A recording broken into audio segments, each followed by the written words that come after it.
कितनी मोहब्बत है। भोपाल के मालवीय नगर में घर के बाहर भीड़ लगी हुई थी। सावित्री देवी का आज सुबह सुबह ही निधन हो चुका था। परिवार के नाम पर उनकी एकमात्र बेटी मीरा राजपूत थी। सावित्री पिछले कई सालों से गंभीर बीमारी से जूझ रही थी और आज उन्होंने अपनी आखिरी सांसें लेते हुए दुनिया को अलविदा कह दिया। मीरा की उम्र 21 वर्ष थी। वह कॉलेज के अंतिम वर्ष में थी। सावित्री का निर्जीव शरीर उसकी आंखों के सामने सफेद चद्दर से ढका हुआ पड़ा था। मीरा की आंखों से आंसू बहते जा रहे थे।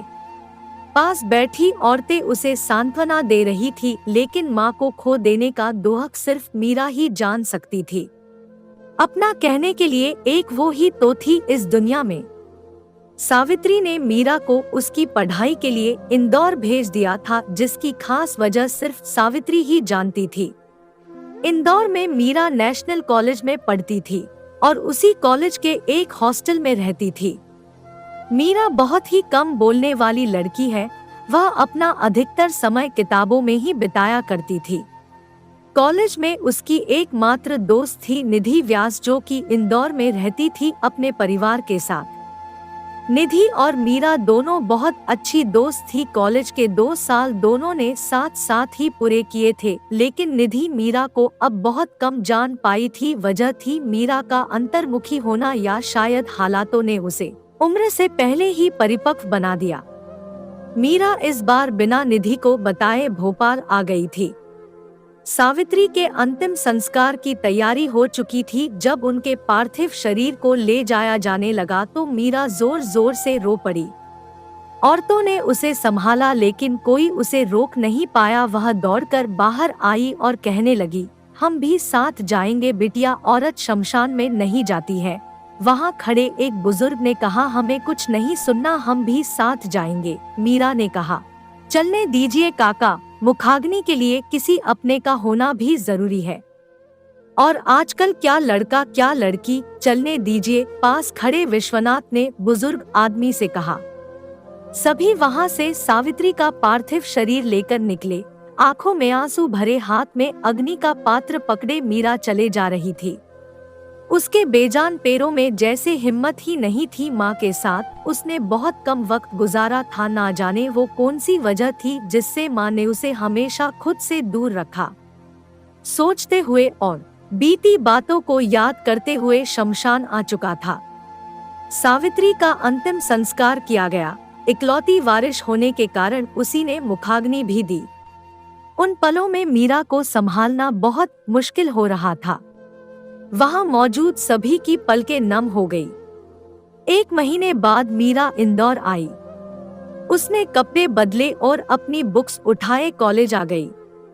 कॉलेज आकर उसने प्रिंसिपल से बात की और उन्हें अपनी मां के देहांत के बारे में बताया। चूंकि मीरा कॉलेज की सबसे होनहार स्टूडेंट थी, इसलिए प्रिंसिपल ने उसकी 1 महीने की लीव को मान लिया।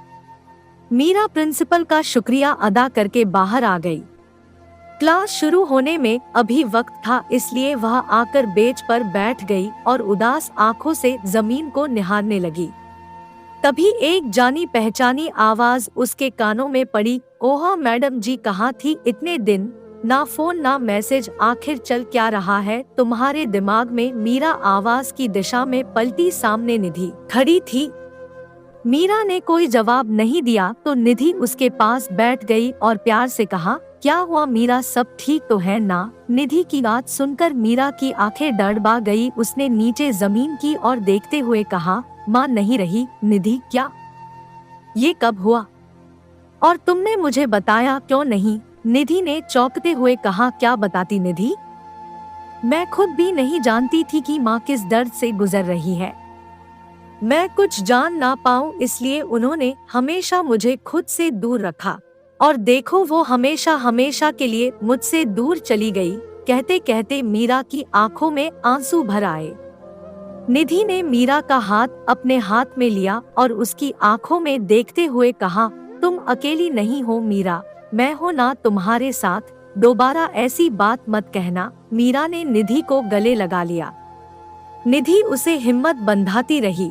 क्लास का वक्त हुआ तो दोनों उठकर क्लास की ओर चली गई।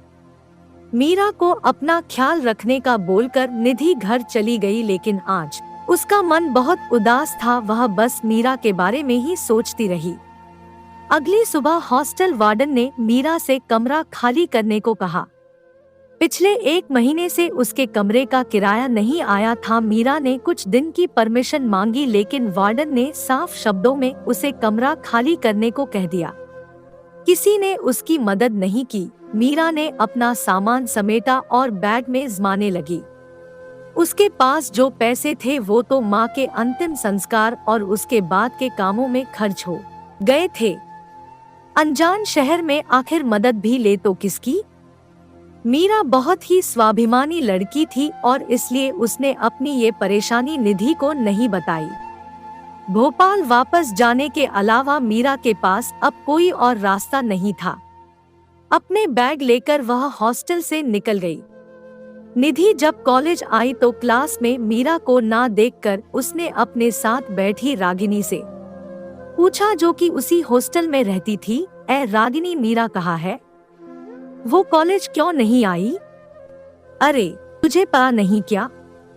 आज वार्डन मैडम ने उसे हॉस्टल से निकाल दिया।" रागिनी ने फुसफुसाते हुए कहा। "व्हाट?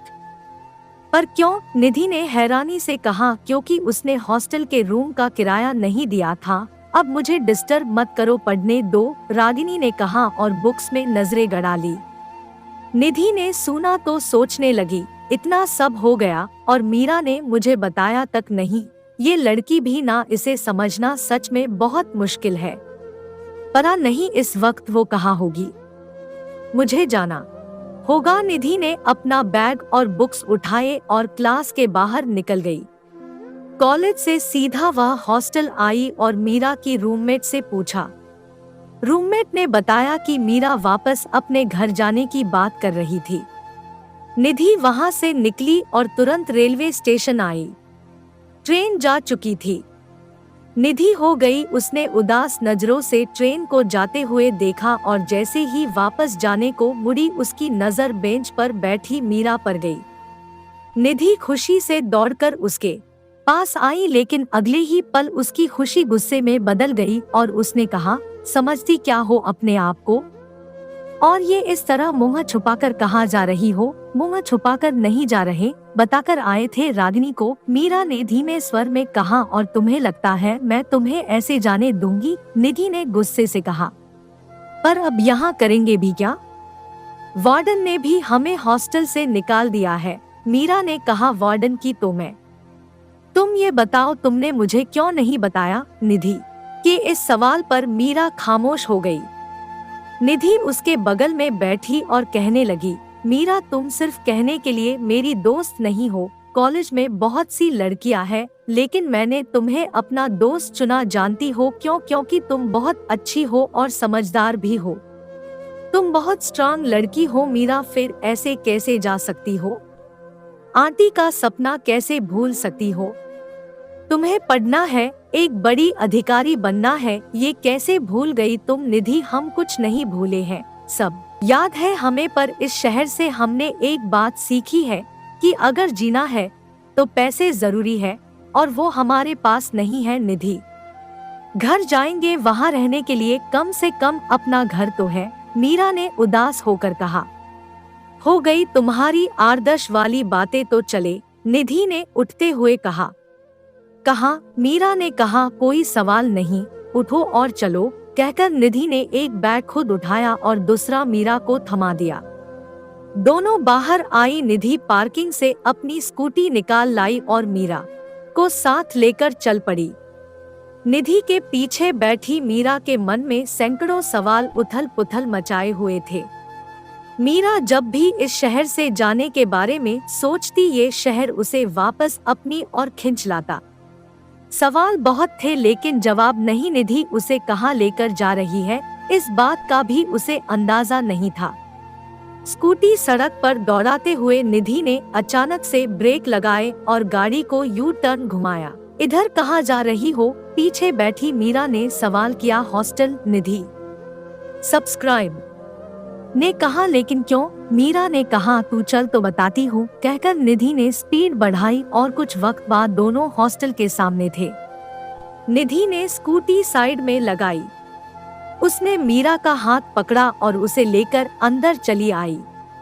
वार्डन सामने ही खड़ी मिल गई। निधि उसके सामने आई। उसने अपने जेब से कुछ रुपए निकाले और वार्डन के हाथ में थमाते हुए कहा, ये रखो अपने पैसे और आज के बाद किसी लड़की को इस तरह से हॉस्टल से मत निकालना। वक्त पर किराया देंगे तो कोई क्यों निकलेगा, पर ये लड़कियां घर वालों के पैसे तो ऐश में उड़ा देती है और फिर किराए के नाम पर रोने बैठ जाती है।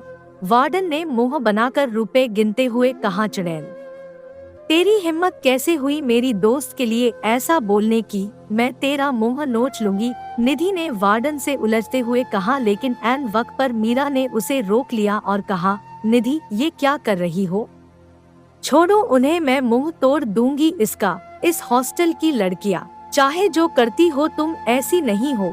निधि ने गुस्से से मीरा से कहा, तुम प्लीज यहाँ से चलो प्लीज। मीरा ने निधि को लगभग खींचते हुए कहा। निधि वहाँ से चली गई तो मीरा वार्डन के पास आई और बहुत ही धीमे स्वर में कहा, निधि ने जो किया उसके लिए हम माफी मांगते मैम। एक बात और, हर लड़की यहाँ ऐश करने नहीं आती है, कहकर मीरा वहाँ से चली गई।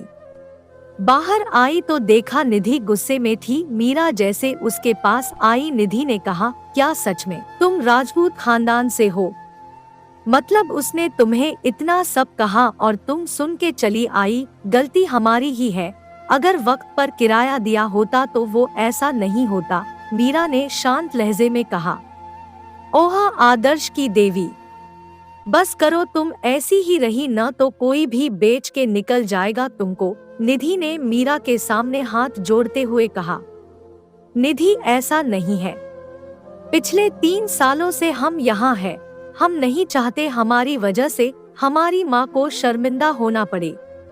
जो सरनेम हमें मिला है उसकी इज्जत बरकरार रखना भी जरूरी है।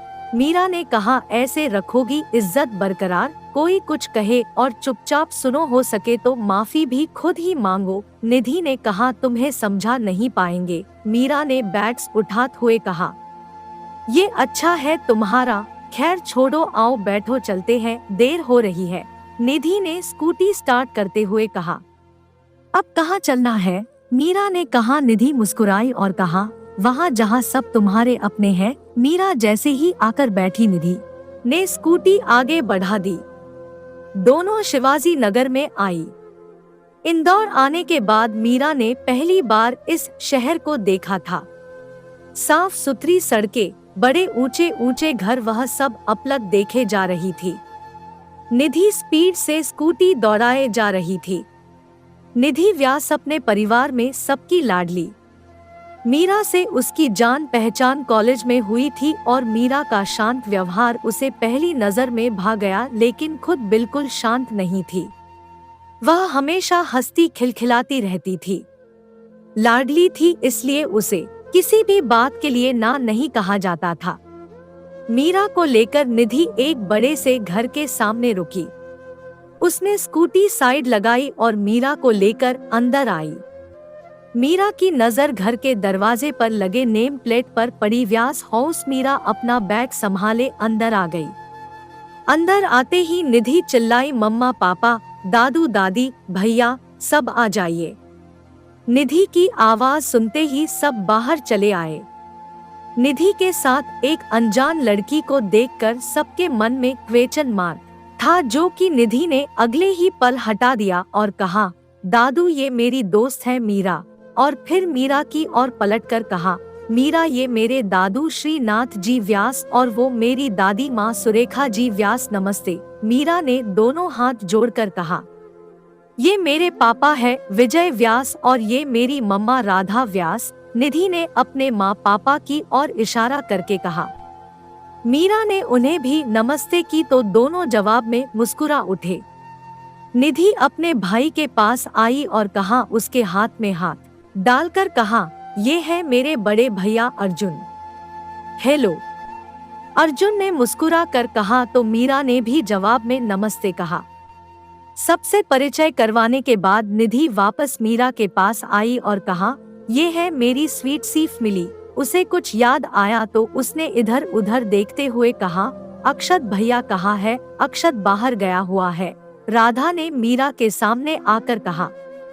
उन्होंने बड़े गौर से मीरा को देखा। बड़ी बड़ी काजल से सनी आंखें, सुर्ख गुलाबी होंठ, सुराही सी पतली गर्दन, गोरा रंग, लंबे घने बाल जिन्हें सलीके से गुंथा हुआ था और उनसे छानकर आती एक बालों की लट जो बार बार मीरा के गाल को चुम रही थी। राधा को अपनी ओर देखता पाकर मीरा ने कहा, आप हमें ऐसे क्यों देख रही है? राधा अपनी चेतना से लौटी और अपनी उंगली से आंख के किनारे से काजल निकाला और मीरा के कान के पीछे लगाकर कहा, बड़ी प्यारी हो, किसी की नजर ना लगे। मीरा मुस्कुरा दी। घर में आने के बाद शायद पहली बार मुस्कुराई वो। राधा ने उसका हाथ पकड़ा और उसे सबके बीच ले आई। सभी हॉल में रखे सोफों पर बैठ गए। निधि ने एक सांस में सारी बात कह डाली और फिर दादू के सामने आकर मासूमियत से कहा, मैंने ठीक किया ना दादाजी? हाँ बेटा जी, बिल्कुल सही किया। ऐसे वक्त में दोस्त ही दोस्त के काम आता है। दादू ने प्यार से निधि के गाल को छूकर कहा, तो फिर मीरा यहाँ रह सकती है ना? निधि जब तक वो चाहे वो यहाँ रह सकती है, दादू ने कहा और फिर मीरा की ओर देखकर कहा, मीरा जी। मीरा ने धीरे से कहा। दादू मुस्कुराए और कहा, इसे अपना ही घर समझो, किसी भी चीज की जरूरत हो तो बेझिझक मांग लेना। जी शुक्रिया, मीरा ने हाथ जोड़कर कहा। पापा मैं चलता हूँ, ऑफिस में मीटिंग है, अर्जुन ने उठते हुए कहा। हाँ ठीक है, मैं और पिताजी आते हैं बाद में, विजय ने कहा। अर्जुन ने अपना फोन और बैग टेबल से उठाया और सबको बाय कहकर जाने लगा कि उसकी नजर मीरा पर गई, तो उसने कहा, बाय मीरा। बाय, मीरा ने धीरे से कहा। चलो बेटा पहले तुम दोनों कुछ खा लो, राधा ने कहा और दोनों को अपने साथ डाइनिंग टेबल की ओर ले आई। निधि और मीरा वहां आकर बैठ गई। राधा ने दोनों के लिए खाना परोसा। दादी माँ उठकर बाहर टहलने निकल गई। सर्दियों का वक्त था और इस मौसम में बस धूप ही सहारा होती है। दादी माँ बाहर बगीचे में आकर धूप सेकने में लगी हुई थी। विजय और श्रीनाथ जी भी कुछ देर बाद बाहर निकल गए। निधि ने खाना शुरू किया लेकिन मीरा खामोश बैठी थी। उसे खामोश देखकर राधा ने प्यार से कहा, क्या हुआ बेटा, खाओ ना। हम्मा, मीरा ने भरे हुए गले से कहा। राधा ने उसके कंधे पर हाथ रखते हुए कहा, तुम्हारा दर्द में बांट तो नहीं सकती लेकिन उसे कम जरूर कर सकती हूँ। ये सब लोग तुम्हारे साथ है बेटा। मीरा ने नम आंखों से राधा की ओर देखा तो राधा ने प्यार से उसके चेहरे को अपने हाथों में लेकर कहा, इतनी प्यारी बच्ची उदास बिल्कुल अच्छी नहीं लगती। अब खाना खाओ, ठंडा हो रहा है, तब तक मैं तुम्हारे रहने का बंदोबस्त कर देती हूँ। राधा वहाँ से चली गई। मीरा को सब बहुत अच्छे लगे पर सबसे ज्यादा अच्छी राधा लगी। उसमें वह अपनी माँ की छवि देख पा रही थी। खाना खाने के बाद निधि उसे अपना घर दिखने लगी। घर काफी खूबसूरती से बनाया हुआ था। नीचे एक तरफ दादा दादी का कमरा था, उससे लगकर पूजा घर जहाँ बड़ी सी शिव पार्वती की मूर्ति थी। मंदिर से लगकर ही रसोई घर था जिसके सामने डाइनिंग बना हुआ था। विजय और राधा का कमरा सीढ़ियों के बिल्कुल पास से लगकर था और एक था ऑफिस रूम जहां बैठकर काम की बातें की जाती थी। घर के पीछे की तरफ बगीचा था जिसमें हरी घास फैली हुई थी और एक कतार में गमलों में पौधे लगे हुए थे। ये सब दिखाकर निधि मीरा को ऊपर लेकर आई जहां 3 कमरे और एक बड़ा सा हॉल बना हुआ था, जहां 2 कमरे साथ थे और तीसरा इनसे अलग बिल्कुल सामने हॉल से मिलाकर बनाया हुआ था।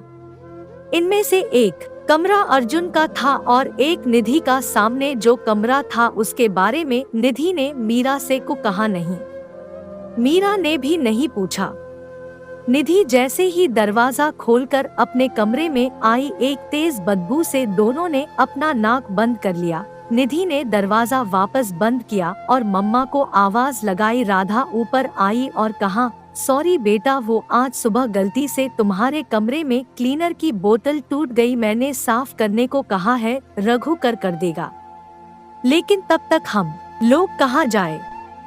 मीरा को फ्रेश भी होना है, हालत देखो इसकी, निधि ने कहा।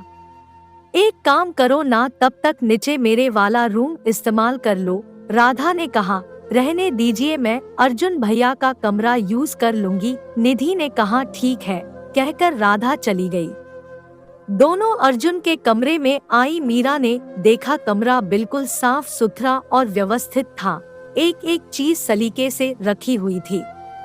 मीरा बड़े गौर से ये सब देख रही थी तो निधि ने कहा, भैया हमेशा अपने कमरे को टिप टॉप रखते हैं, अपने जैसे।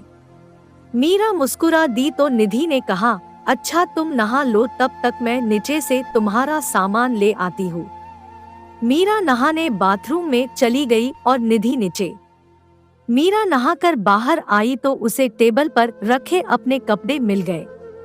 मीरा ने कपड़े पहने और गीले बालों को सुखाने कमरे से बाहर आ गई, लेकिन हॉल की बालकनी के अलावा धूप और कहीं नहीं थी। मीरा गीले बालों को तौलिए में लपेटे हॉल की बालकनी के पास आई और बाल सुखाने लगी। तभी उसकी नजर हॉल से जुड़े उस कमरे के दरवाजे पर गई, जिस पर बड़े बड़े अक्षरों में लिखा था, अक्षत व्यास, ए कॉम्प्लिकेटेड बॉय। ऐसी नेम प्लेट कौन रखता है? कहते हुए मीरा वहाँ से चली गई। अब तक आपने पढ़ा मीरा राजपूत जिसका उसे छोड़कर चली जाती है। मीरा की दोस्त निधि उसे अपने घर ले आती है, जहां निधि के घरवाले इकलौता सहारा सावित्री जी हमेशा के लिए उससे बहुत ही अच्छा बर्ताव करते हैं और उसे वहां रुकने की परमिशन मिल जाती है। निधि का बड़ा भाई अर्जुन जब मीरा को देखता है तो उसे मीरा अच्छी लगती है। नहाने के बाद जब मीरा ऊपर हॉल की बालकनी में जाती है तो उसकी नजर वहां बने कमरे के दरवाजे पर जाती है, जिसकी नेम प्लेट पर लिखा था, अक्षत व्यास, ए कॉम्प्लिकेटेड बॉय। ये वही लड़का है जिसका जिक्र कहानी में हो चुका था, लेकिन ये क्या था ये जानना अभी बाकी था। अब आगे बाल सुखाकर मीरा वहां से निधि के कमरे की ओर आती है। रघु कमरे की सफाई कर चुका था। निधि अपने और मीरा के लिए कॉफी ले आई और उसे लेकर अपने कमरे में आई। मीरा ने देखा कमरा बहुत खूबसूरत था। बड़ा सा गद्देदार बिस्तर जिस पर फूलों वाली बेडशीट बिछी हुई थी, चौकोर और गोल तकियों का ढेर लगा हुआ था। उन्हीं के बीच पड़ा था एक हल्के गुलाबी रंग का टेडी। मीरा कमरे का जायजा लेने लगी। बिस्तर के बिल्कुल सामने कबर्ड बने थे, उनसे लगकर अटैच बाथरूम था।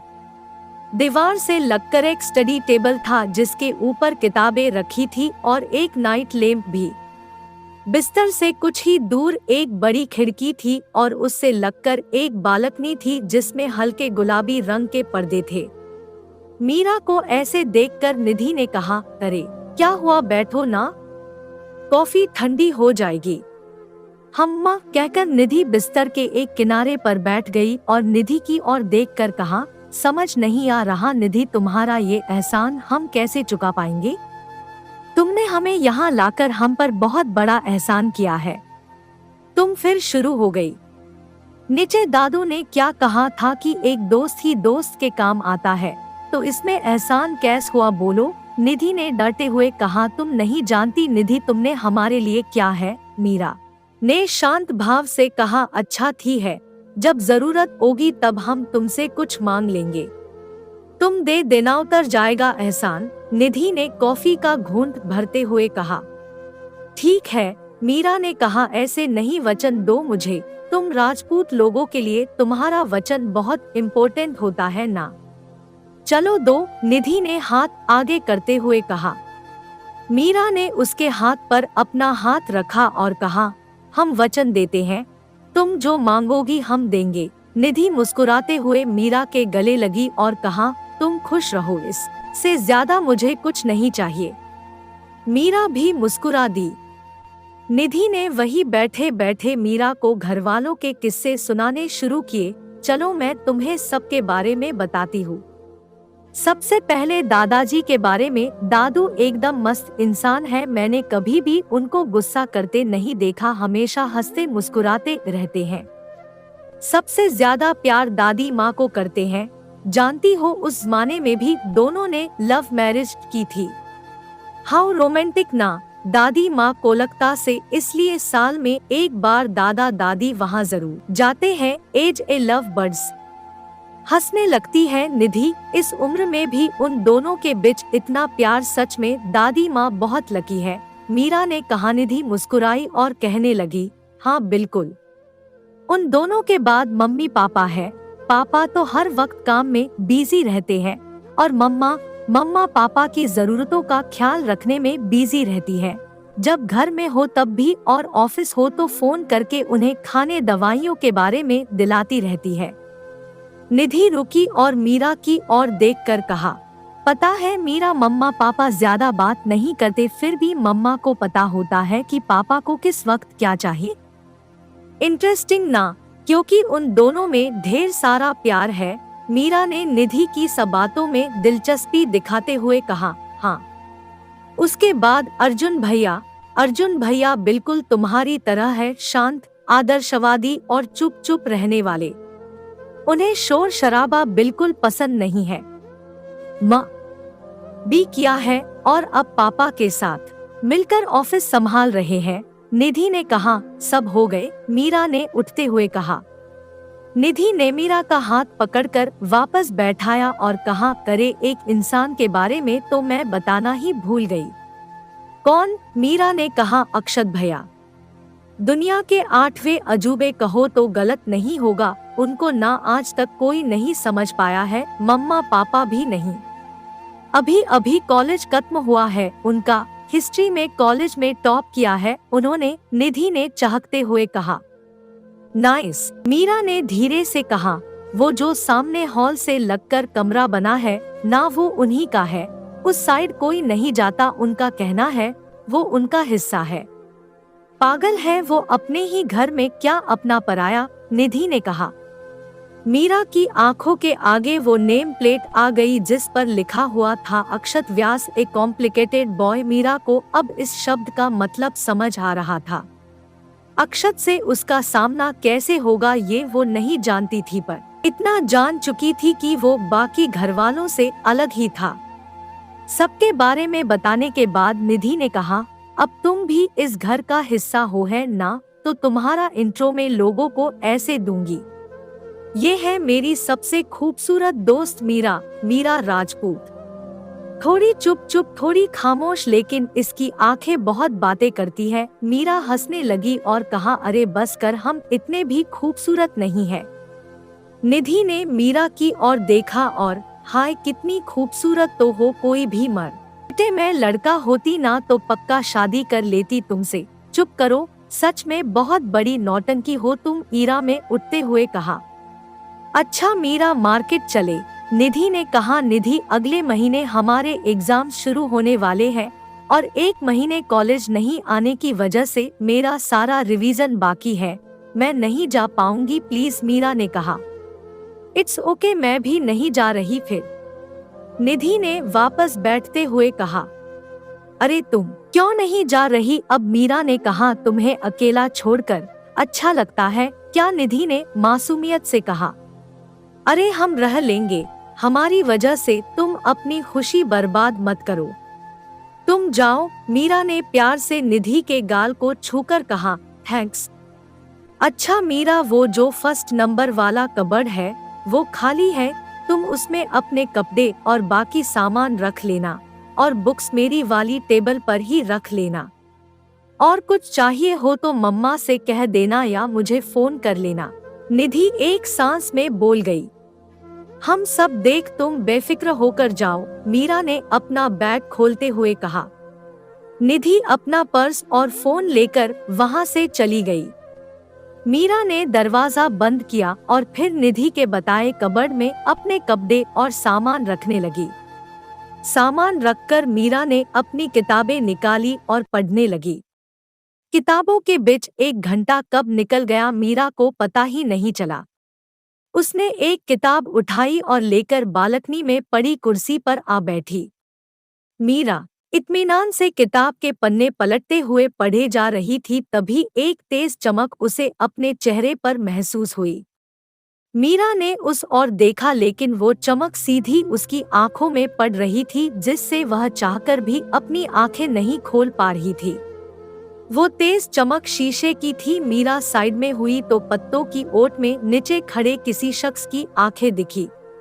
जिस शीशे की चमक मीरा की आंखों में आ रही थी, वो शीशा नीचे खड़े उस शख्स की घड़ी का ही था जो उसके हाथ में बंधी हुई थी। जैसे ही उसने हाथ ऊपर किया, एक बार फिर वही रोशनी मीरा के चेहरे पर आ गिरी। मीरा ने देखने की कोशिश की, लेकिन इस बार सिर्फ उसके सुर्ख होंठ दिखाई दिए। मीरा को झुंझलाहट हो रही थी। एक तो वह तेज रोशनी, ऊपर से वह नीचे खड़े उस शख्स को देख नहीं पा रही थी। उसकी आंखों में मीरा के दिल में बेचैनी जो बढ़ा दी थी। बालकनी से लगी हुई तार पर कपड़े सूख रहे थे। मीरा ने जैसे ही उस तार को पकड़ा, वह तार टूटी और उसके सारे कपड़े मीरा पर आ गिरे। मीरा उन कपड़ों में ऐसी उलझी कि उस शख्स को देख ही नहीं पाई। जब उठी और नीचे देखा तो वो उसे बाहर जाता दिखा। मीरा को पहली बार बहुत निराशा हुई।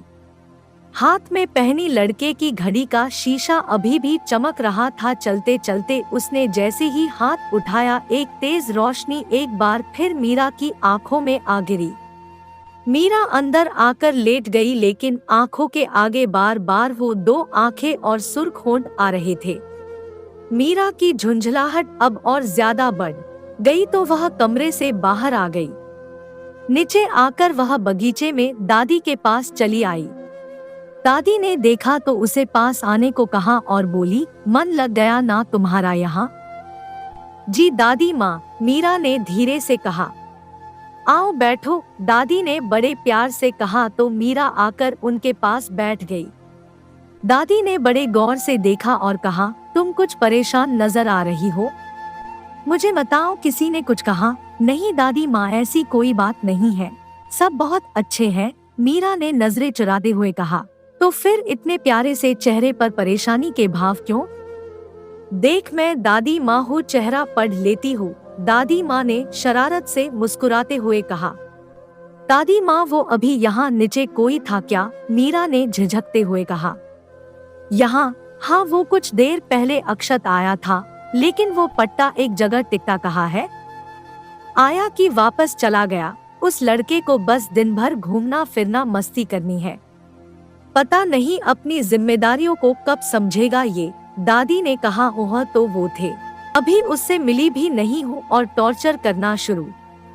आई होप हम उससे ना ही मिले, मीरा ने मन ही मन कहा। क्या हुआ, तुमसे कुछ कहा उसने? दादी ने पूछा। नहीं दादी माँ, कुछ नहीं कहा, हम तो बस ऐसे ही पूछ रहे थे, मीरा ने कहा। अच्छा, तुम कहाँ से हो? दादी ने पूछा। जी भोपाल से, मीरा ने कहा, और उसके बाद दोनों के बीच बातचीत शुरू हो गई, जिससे मीरा उन आंखों को कुछ देर के लिए भूल गई।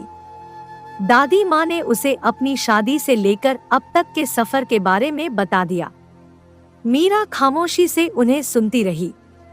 दिन चढ़ने लगा था। दादी माँ और मीरा अंदर चली आई। मीरा ने देखा रघु बरामदे से कपड़ों का ढेर लेकर जा रहा था, तो वह मदद के लिए उसके पास आई और कहा, लाइए कुछ कपड़े हमें दे दीजिए। अरे नहीं दीदी, ये अक्षत बाबा के कपड़े हैं, इन्हें तो हमें ही रखने जाना होगा, उन्हें नहीं पसंद कोई उनकी चीजों को हाथ लगाए। मीरा ने सुना तो उसे बड़ा अजीब लगा और वह सोचने लगी, आखिर ये अक्षत है क्या? आपको कुछ चाहिए दीदी? रघु की आवाज से मीरा की तंद्रा टूटी तो उसने धीरे से ना में गर्दन हिला दी। वह अंदर चली आई। बालकनी में गमलों में पौधे लगे थे। मीरा उनकी ओर चली आई।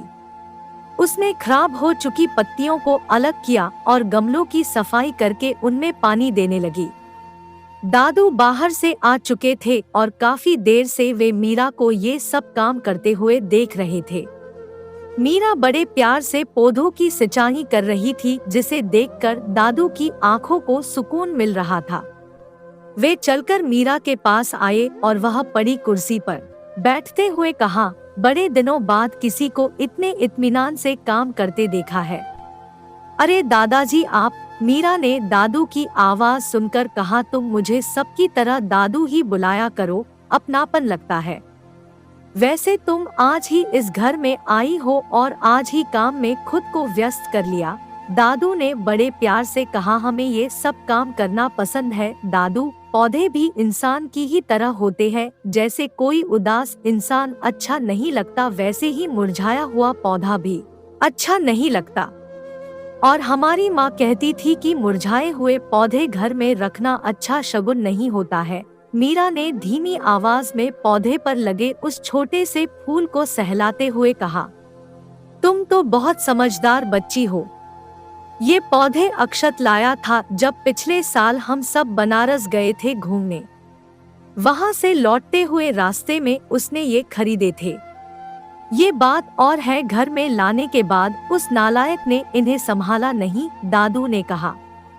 दादू के मुंह से अक्षत का नाम सुनकर मीरा के दिमाग में फिर वही दो आंखें घूमने लगी। उसे खामोश देखकर दादाजी ने कहा, तुम करो मैं चलता हूँ। दादू वहां से चले गए। मीरा वही बैठी अक्षत के बारे में सोचने लगी, जिसका नाम वह सुबह से लगातार सुन रही थी लेकिन जिसे देखा नहीं था उसने। ऐ मीरा, वहाँ क्या कर रही हो तुम? निधि ने बाहर से आते हुए कहा, जिसके हाथ में कुछ बैग्स थे। निधि को वहाँ देखकर मीरा उठी, हाथ धोए और हॉल में आ गई। मीरा निधि के पास आई तो निधि ने एक नोटबुक उसकी ओर बढ़ाकर कहा, ये लो तुम्हारे 1 महीने के बैंक नोट्स, ये तुम्हें कहाँ से मिले? मीरा ने हैरानी से कहा। विनीत से, आज मार्केट में मिला था। मैंने उसे कहा कि मीरा 1 महीने कॉलेज नहीं आई थी तो उसने खुशी खुशी अपने नोट्स दे दिए। निधि ने सोफे पर बैग रखते हुए, तुमने ऐसा क्यों किया? तुम्हें उससे नोट्स नहीं लेने चाहिए थे, मीरा ने गंभीर होकर कहा। ओह कम ऑन मीरा, सब जानते विनीत तुम्हें पसंद करता है और इसलिए उसने तुम्हें अपने नोट्स दिए हैं। निधि ने कहा, हम उसे कल ये वापस लौटा देंगे। मीरा ने कहा, तुम्हारी मर्जी, निधि ने सोफे पर बैठते हुए कहा। मीरा ने बुक को टेबल पर रखा और निधि के बगल में बैठ गई। निधि ने एक बैग से चॉकलेट का पैकेट निकालते हुए कहा, खाओगी? तुम्हें पता है ना हमें चॉकलेट्स नहीं पसंद। मीरा ने कहा, तुम ना दुनिया की 8वां अजूबा हो, अहहर अक्षत भैया के जैसे। मतलब तुम दुनिया की पहली लड़की होगी जिसे चॉकलेट्स नहीं पसंद। वैसे भी मैं ये अक्षत भैया के लिए लाई थी, उन्हें डार्क चॉकलेट बहुत पसंद है। निधि ने एक पीस मुंह में रखते हुए कहा। अब तक सबके मुंह से अक्षत का नाम सुन सुन कर मीरा थक चुकी थी और इस बार तो निधि ने उसे अक्षत के जैसा भी बता दिया था। मीरा उठी और वहां से चली गई। निधि को बड़ी हैरानी हुई, मीरा के जाने से उसके मुंह से हैरानी भरे शब्द निकले। अब इसे क्या हुआ? खैर पहले चॉकलेट खा लूं फिर। लिया। शाम हो चुकी थी और ठंड भी बढ़ने लगी थी। मीरा ने कबर्ड में रखा अपना क्रीम कलर का स्वेटर निकाल लिया और पहनकर नीचे आ गई। दादी माँ पूजा घर में शाम की संध्या आरती कर रही थी। दादाजी हॉल में बैठकर टीवी पर न्यूज़ देख रहे थे, जिन्हें पूजा करते हुए दादी बिच बिच में टोक भी रही थी, आवाज कम कीजिए ना, पर दादाजी के कान पर जू तक नहीं रेंगती। मीरा ये नजारा देखकर मुस्कुरा उठी। हॉल से कुछ ही दूर बने डाइनिंग एरिया में रघु टेबल पर रखी प्लेट साफ करके लगा रहा था। उसका ध्यान टेबल पर कम और न्यूज पर ज्यादा और उसी के हिसाब से उसके चेहरे के भाव भी बदल रहे थे। मीरा उसके पास आई और इशारों में ही उसे वहां बैठकर टीवी देखने को कहा और उसके हाथ से कपड़ा लेकर खुद प्लेट पोंछ कर रखने लगी। रघु मीरा के इस व्यवहार पर मुस्कुरा उठा। वहां से मीरा किचन की ओर दौड़ आई और दरवाजे पर आकर रुक गई। उसे दरवाजे पर खड़े देखकर राधा ने कहा, तुम बाहर क्यों खड़ी हो? मीरा ने कुछ नहीं कहा, शायद वह कहने से हिचकिचा रही थी। राधा ने उसका चेहरा देखा तो उसकी परेशानी समझ गई और कहा, तुम सोच रही होगी हम लोग ब्राह्मण हैं और तुम राजपूत, तो रसोई के अंदर आऊं या नहीं, यही बात है ना? जी, हम राजपूत जरूर है लेकिन शाकाहारी है, मीरा ने धीरे से कहा। ने कोई बात नहीं, अंदर आ जाओ, राधा ने मुस्कुरा कर कहा। मीरा अंदर आई। किचन एक कमरे जितना बड़ा था, सारा सामान व्यवस्थित जमा हुआ था। किचन देखकर मीरा इतना तो जान चुकी थी कि राधा सफाई पसंद थी। वह किचन की हर चीज को बड़े गौर से देख रही थी। तभी उसकी नजर सामने रैंक पर रखे कॉफी मग पर गई। मीरा ने उसे उठाया। उस पर किसी लड़के के तस्वीर थी लेकिन चेहरा नजर नहीं आ रहा था। उसने अपने हाथ को अपने चेहरे के बिल्कुल किया हुआ था जिससे सिर्फ उसकी आंखें नजर आ रही थी। मीरा ने पलटकर देखा तो पीछे एक मैसेज लिखा था, my eyes are enough for you to fall in love with me. तुम्हारा मेरे प्यार में पड़ने के लिए मेरी आंखें ही काफी है। मीरा ने पढ़ा तो उसे बहुत अजीब लगा।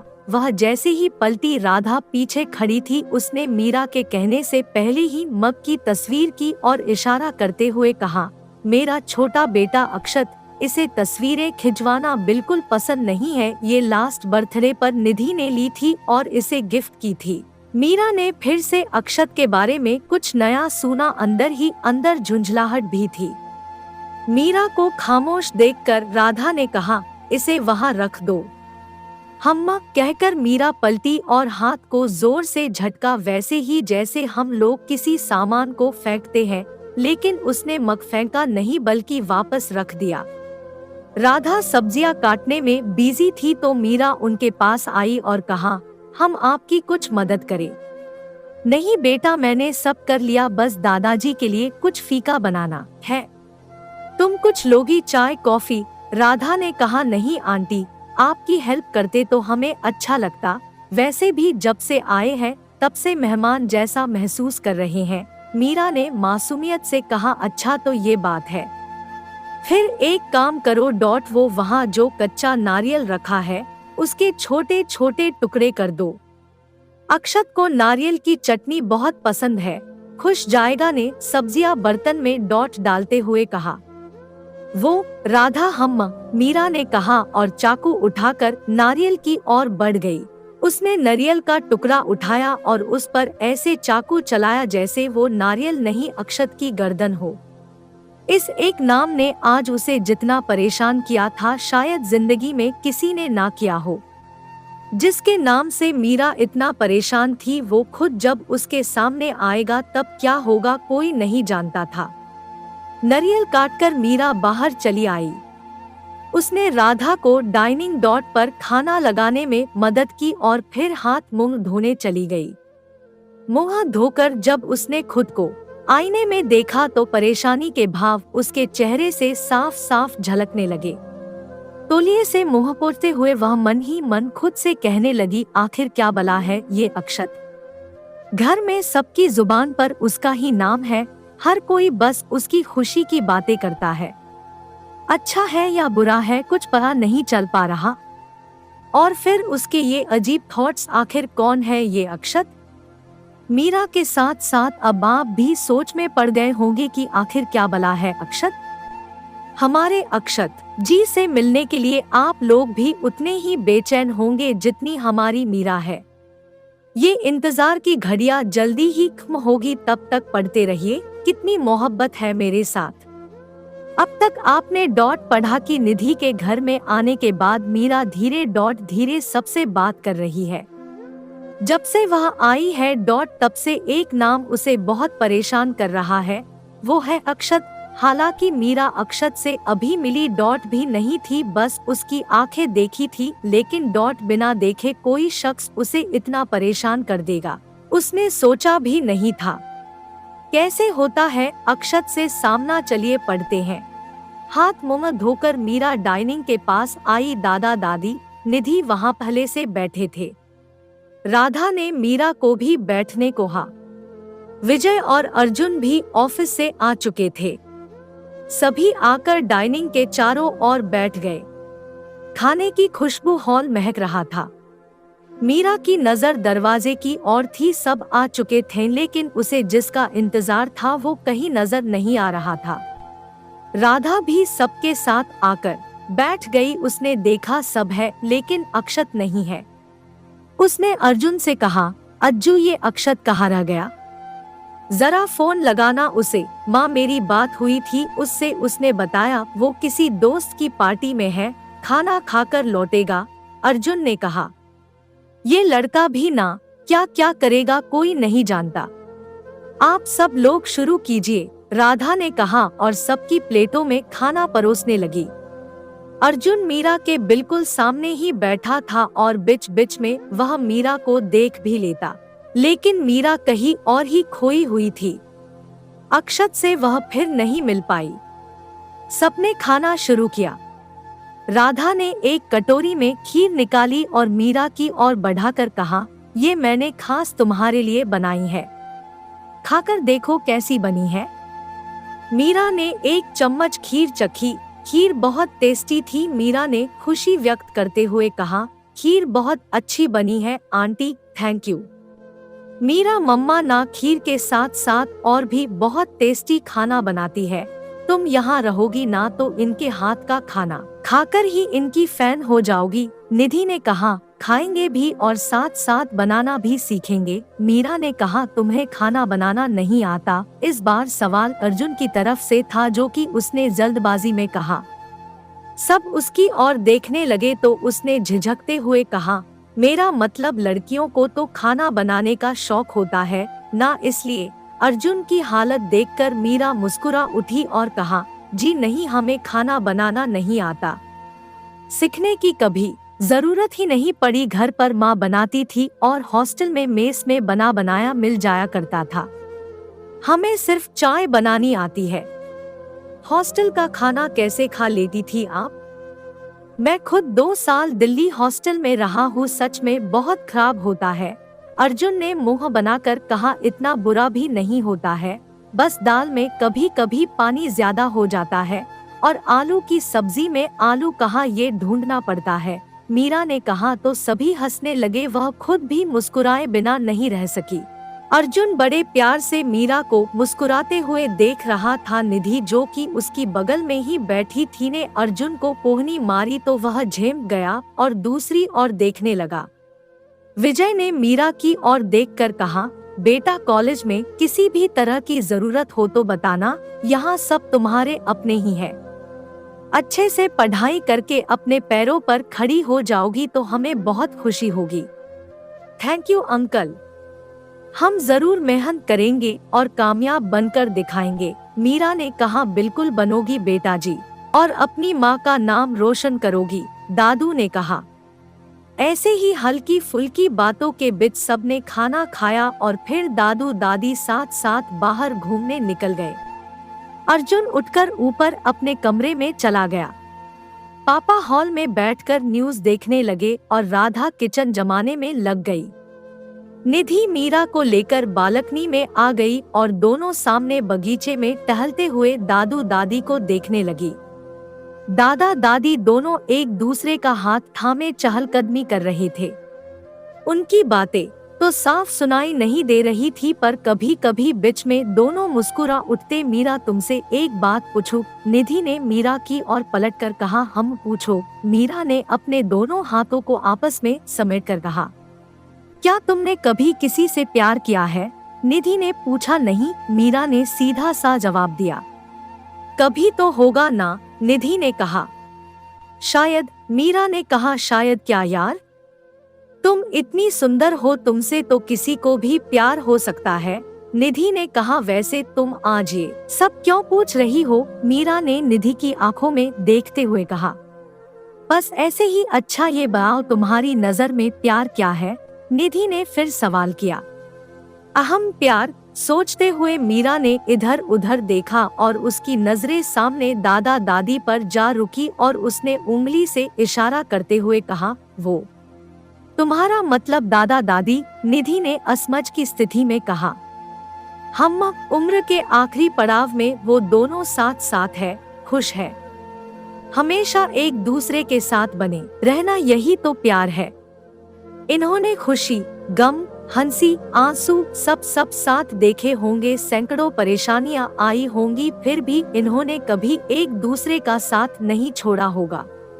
एक दूसरे का सहारा बने हुए ये हमेशा अपनी जिंदगी में खुश रहे होंगे और उन खुशियों का सबब आज इनके चेहरों पर नजर आ रहा है। मीरा ने निधि को समझाते हुए कहा, वाओ, तुम कितना डीपली सोचती हो यार।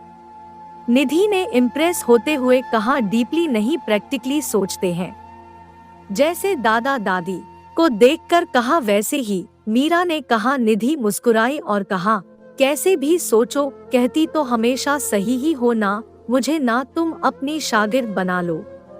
कसम से ऐसे गुरु ज्ञान की हमें बहुत जरूरत है।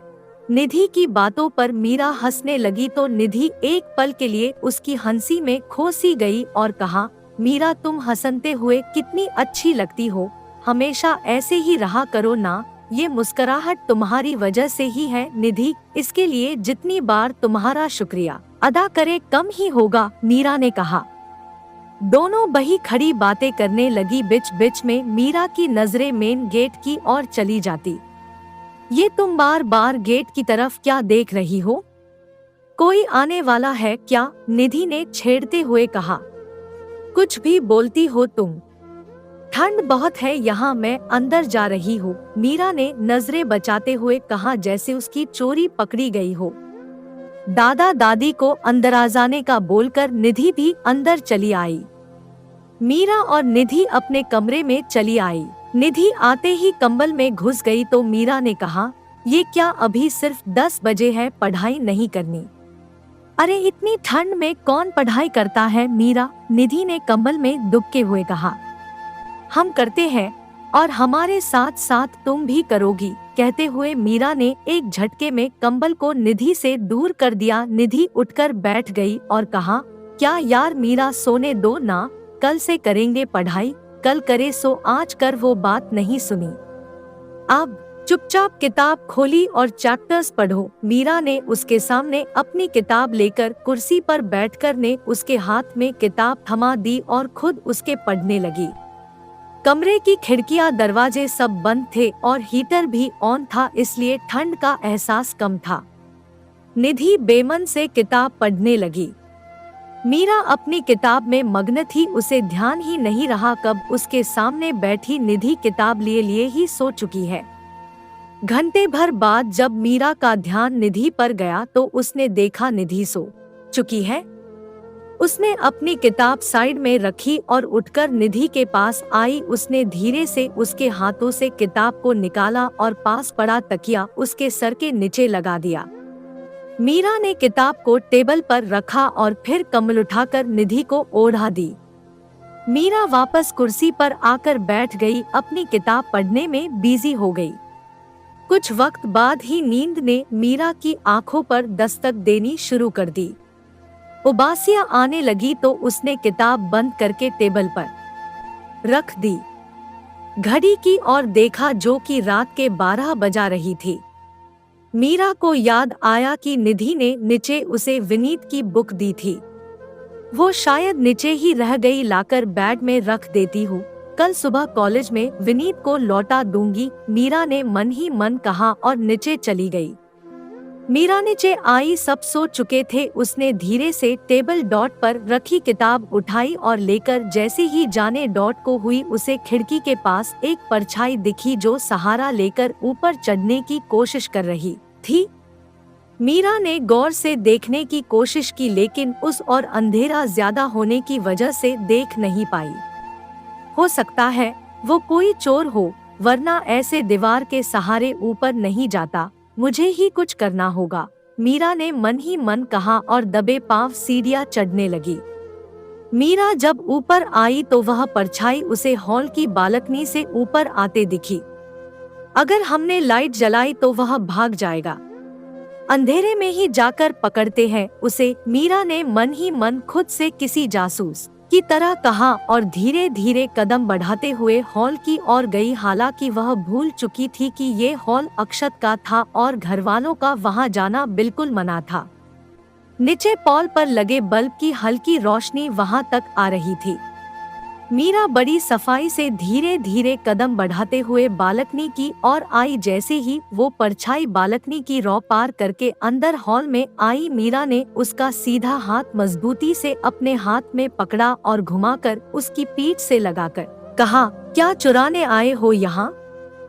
खुद को बहुत शातिर चोर समझते हो, हाँ, लेकिन मेरी नजरों से बचना इतना आसान नहीं है। चोर, व्हाट द हेल? मीरा के चंगुल में फंसे उस लड़के ने कहा। क्या बात है, इंदौर के चोर इतने पढ़े लिखे, भाई वाह, अंग्रेजी में बात कर रहे हैं, मीरा ने ताना मारते हुए कहा। लड़के ने अपना हाथ छुड़ाने की कोशिश की, लेकिन मीरा ने इतना कसकर पकड़ रखा था, ऊपर से मोड़कर पीठ से लगाया हुआ था। बेचारा चाहता तो भी कुछ नहीं कर पाता। तुम हो कौन और ये क्या बकवास कर रही हो? लड़के ने गुस्से कहा। हमारी छोड़ो, तुम बताओ, तुम यहाँ क्या चुराने आए हो? मीरा ने भी कर कहा। अबे, मैं कोई चोर नहीं हूँ और मेरा घर है, मैंने चाहे जैसे आऊँ। तुम होती कौन हो? लड़के ने झटके से अपना हाथ छुड़ाया और मीरा की ओर पलट कर कहा। लैंप की मध्यम रोशनी में वह कुछ कुछ दिखाई दे रहा था, लेकिन मीरा ने ध्यान नहीं दिया और 2 कदम उसकी ओर बढ़ाकर कहा, वाह वाह वाह वाह, क्या मस्त एक्टिंग करते हो। तुम्हारा घर एक देंगे ना रख के सारा सच उगल दोगे। रुको, अभी हम सबको आवाज लगाते हैं। कहते हुए मीरा ने जैसे ही चिल्लाने की कोशिश की, लड़के ने आगे बढ़कर उसके मुंह पर अपना हाथ रखा और पीछे धकेलते हुए दीवार से लगा दिया। मीरा ने सामने देखा तो बस देखते ही रह गई। सांवला रंग, कटीली आंखें, सुर्ख होंठ, बाएं कान में काले रंग की गोल छोटी बाली, सीने पर गर्दन से कुछ नीचे एक छोटा सा टैटू बना हुआ था। मीरा ने जैसे ही उसकी आंखों में देखा तो उसका दिल तेजी से धड़क उठा। मुंह बंद था, लेकिन दिल जोर जोर से आवाजें कर रहा था। उस लड़के की आंखें इतनी गहरी और कातिल थी कि मीरा तो क्या, कोई भी लड़की देखते ही होश खो बैठे, पर ये आंखें मीरा को जानी पहचानी लग रही थी, लेकिन बोलती कैसे, मुंह तो बंद था। उसने एक तरकीब लगाई और मन ही मन कहा, दिखता तो अच्छे घर का है, फिर यहाँ क्या चुराने आया होगा? खूबसूरत भी है और आंखें तो उफ़, ये क्या सोच रही है तू मीरा? याद है ना, हर खूबसूरत चीज खतरनाक होती है, और खूबसूरत है तो क्या हुआ है, तो ये चोर ही ना? सोचते हुए उसने अपना पैर जोर से लड़के के पांव पर दे मारा। आउच! लड़के ने मीरा के मुंह से हाथ हटाया और अपना पांव देखने लगा, तभी मीरा जोर से चिल्लाई, अबे चुप, पापा ने सुन लिया तो बैंड बजा देंगे। लड़के ने एक बार फिर मीरा का मुंह बंद करते हुए कहा। तब तक निधि उठकर आ चुकी थी, हालांकि मीरा की आवाज नीचे नहीं गई थी। निधि ने जब देखा तो उनके पास आई और लड़के को मीरा से दूर करके कहा, ये क्या कर रहे हो भाई? ये मेरी दोस्त है मीरा। मीरा ने निधि के मुंह से लड़के के लिए भाई शब्द सुना तो अवाक रह गई। अपने शक को दूर करने के लिए उसने निधि से हिचकिचाते हुए कहा, ये कौन है? ये ही तो है अक्षत भैया। निधि ने कहा। क्या? मीरा ने सुना तो उसकी जान हलक में आ गई। कुछ देर पहले कहीं उसकी बातें उसके कानों में बजने लगी। कभी अक्षत को देखती तो कभी उसके पांव को, जिस पर अभी अभी उसने मारा था। मीरा या अक्षत कुछ कहते इससे पहले ही निधि ने अक्षत से कहा, क्या है ये सब? आप मेरी दोस्त के साथ ऐसे बिहेव कैसे कर सकते हो? दोस्त डॉट है ना, तो इसे बोल दोस्त की तरह रहे, जेम्स बॉन्ड ना बने। अक्षत ने मीरा को लगभग घूरते हुए कहा। निधि मीरा के आगे आकर खड़ी हो गई और अक्षत से कहा, क्या किया इसने बताओ? इसी से पूछ लो। मेरे ही घर में आकर मुझे ही चोर समझ रही है। स्टूपिड, अक्षत ने कहा। निधि मीरा की ओर पलटी और धीरे से कहा, क्या सच में? मीरा ने मासूमियत से कहा, हमें लगा घर में चोर घुस आया है तो हमने, मतलब इस तरह दीवार चढ़कर बालकनी से अंदर कौन आता है? अक्षत ने निधि को पकड़कर साइड किया और मीरा को उंगली दिखाते हुए कहा, मेरा है, मैं दरवाजे से आऊं चाहे बालकनी से आऊं, दीवार चढ़कर आऊं या खिड़की कूदकर, तुम्हें उससे क्या। मैं बता रहा हूँ निधि, अगर तुम नहीं आती ना तो ये तो मेरा खून ही कर देती। नहीं नहीं, ऐसा क्यों करते हम, मीरा ने कहने की कोशिश की। तभी अक्षत ने कहा, तुम निकलो यहाँ से, आई थिंक तुम दोनों ही निकलो यहाँ से। निधि मीरा का हाथ पकड़कर उसे अपने साथ ले जाने लगी। जाते जाते मीरा ने पलटकर अक्षत को देखा, वो वहाँ सोफे पर बैठा अपना पाँव सहला रहा था।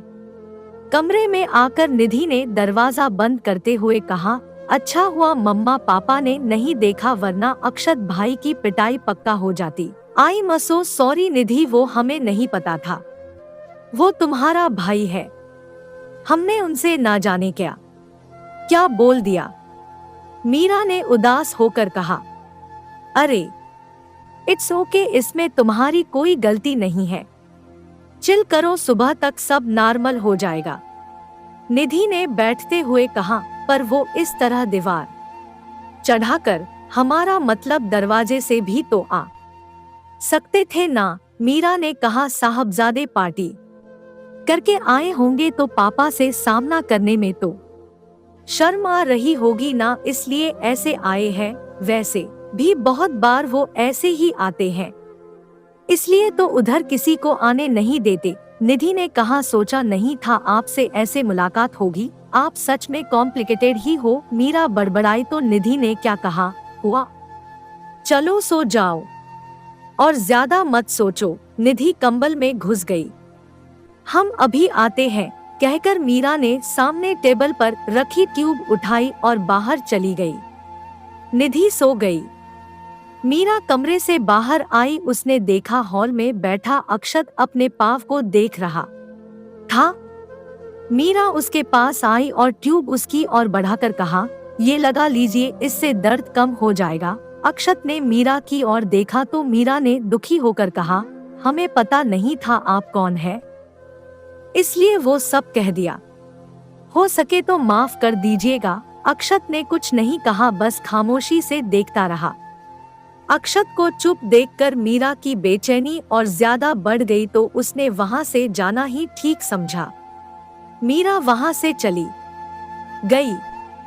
अक्षत ने क्रीम पाव पर लगाई और वही सोफे पर लेट गया।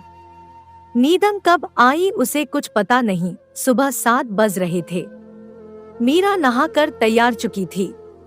जैसे ही वह कमरे से बाहर निकली उसकी नजर हॉल में सोए हुए अक्षत पर गई। ना चाहते हुए भी मीरा के कदम उस ओर बढ़ गए। मीरा आकर उसके पास खड़ी हो गई। सोते हुए अक्षत बिल्कुल मासूम बच्चे की तरह लग रहा था। मीरा ने उसे देखते हुए मन ही मन खुद से कहा, सोते हुए कितने अच्छे लगते हैं आप, ना कोई गुस्सा ना कोई खीज। सूरज की किरणें सीधा अक्षत के चेहरे पर आ रही थी और उसे परेशान कर रही थी। मीरा बालकनी के पास आई और उसने पर्दा आगे बढ़ा दिया, जिसने सूरज की किरणों को अंदर डॉट आने से रोक लिया। मीरा वहां से नीचे चली आई। पूजा घर के सामने आकर उसने हाथ जोड़े और कहने लगी, हे शिव भगवान, अब हमसे कोई गलती ना हो। यहाँ सभी लोग बहुत अच्छे हैं, हम अनजाने में भी कभी उनका दिल ना दुखाए। प्रार्थना करने के बाद मीरा जैसे हुए जाने के लिए पलटी अर्जुन से टकरा गई। अर्जुन के हाथ में हल्दी की कटोरी थी जो दादी ने ही मंगवाई थी पूजा घर में, लेकिन जैसे ही मीरा अर्जुन से टकराई सारी की सारी हल्दी अर्जुन की शर्ट पर आ गिरी। मीरा ने देखा तो कहा, माफ कर दीजिए, वो हमने ध्यान नहीं दिया, हम डॉट साफ कर देते हैं। कहते हुए मीरा ने अपने दुपट्टे से अर्जुन की शर्ट को साफ करना शुरू किया और लगभग बड़बड़ाते ही जा रही थी। मीरा जितनी परेशान थी, अर्जुन उतने ही प्यार से उसे देख रहा था। अर्जुन ने देखा मीरा जिस दुपट्टे से हल्दी साफ कर रही है वो भी पीला हो चुका है, तो उसने कहा, इसे साफ करने के चक्कर में आपने अपना दुपट्टा खराब कर लिया। मीरा ने देखा तो अपना सर पिट लिया और मन ही मन कहा, ये क्या किया, अपना फेवरेट दुपट्टा डॉट खराब कर लिया। अभी वह खुद को कोस ही रही थी कि तभी दादी वहां आई और अर्जुन की हालत देखकर कहा, अरे अर्जुन, ये क्या सारी हल्दी अपने ऊपर गिरा ली? जी दादी, वो हमारी वजह से गिर गई। आई एम सॉरी, मीरा ने उदास होकर कहा। अरे बेटा उदास मत हो, ये तो अच्छा शगुन है। हल्दी का गिरना मतलब घर में कुछ अच्छा काम होने वाला है। क्या पता अर्जुन की शादी ही हो जाए?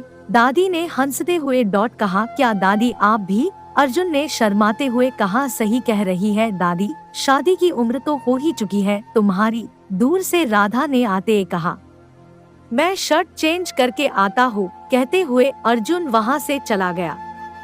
देखा मीरा शादी के नाम से कैसे भाग गए लाड साहब, राधा ने मुस्कुराते हुए कहा। जब सही वक्त आएगा तब वो खुद हाँ कहेंगे आंटी, और देखना उन्हें बहुत अच्छी लड़की मिलेगी। कहते हुए मीरा ने जैसे ही ऊपर वाले फ्लोर की ओर देखा, सामने अक्षत खड़ा अंगड़ाई ले रहा था, जिसे देखकर मीरा ने मन ही मन कहा, बाकी इन्हें कोई लड़की शादी के लिए हाँ कहेंगी कि नहीं इसका कुछ पता नहीं। सच लिखा है इन्होंने अपने नाम के आगे। कॉम्प्लिकेटेड